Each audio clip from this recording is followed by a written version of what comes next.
Hello everybody, I'm Jibri and welcome to another Rust video. So in this video I will be covering the new update from yesterday, the 6th of February. But I want to start off by saying that yesterday I posted a Rust video talking about the fact that zombies will be removed somewhere in the future.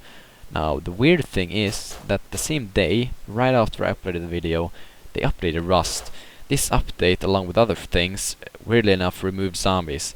So now the zombies, they didn't just get removed, they were replaced with bears and wolves.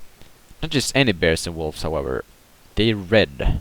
Yes, red. Their fur is colored red. And they're not only normal bears and wolves either, they're also now dropped backpacks with the loot that zombies would have dropped before the update. I'm also hoping that they won't stay red forever. I don't think they will either. I'm hoping that they will be reskinned as mutated bears and wolves. Maybe with some sort of spikes on their back and bigger fans or something, maybe red eyes even. Just to get the feeling that it's still an apocalyptic game. However, maybe that's not what they're going for anymore. Maybe they're going in the other direction, like maybe a kind of version of Minecraft but with less blocky graphics and stuff. And of course without the zombies. So in the patch notes, Marina wrote, they're just plugging a gap for now. All will be revealed. So it would seem that they're planning to replace these animals in the future after all, even though they said before that they were not planning to replace the zombies anytime soon. They didn't want to rush into it.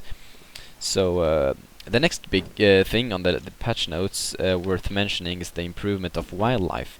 They now fear hostile wildlife such as bears and wolves. They also react to gunshots, which is something I missed before the update. Also, if you jump on a rock or something, the hostile wildlife such as wolves, they cannot reach you anymore. They after a while should retreat if they can't find the path to you. Which I think is a good addition, because sometimes I find it hard to get rid of the aggro without running a long while. Which you might not always want to do. Maybe you're in a rad town, or maybe you want to loot a player you just killed or something. But next on the list is the improvement of resources. They've replaced both the models on the wood piles as well as the rock models. They also get smaller or break down when you hit them and gather resources from them, to simulate the fact that there is less and less resources left in the rock or the wood pile. So they also added a new stone resource, which contains mostly rock. So now you can bump into the different kinds of rocks, and one that gives you mostly stone, and one that gives you more metal and sulfur than stone. On top of this, they also added a new option for the server admins to turn on a lock for the backpacks. If this option is turned on, the admins can themselves choose for how long the backpacks will be locked. And this makes it so that if you die, only you can loot your backpack for a limited amount of time. So these were all the biggest parts of the patch. The rest is improvements on the player animations, melee attack animations, and on the grass textures. And there are also no more invisible walls that you sometimes could bump into before the patch.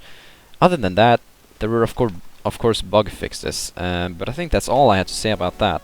Thank you all for watching, and if you want to see more Rust videos from me, then be sure to subscribe, and I will see you guys in the next Rust video.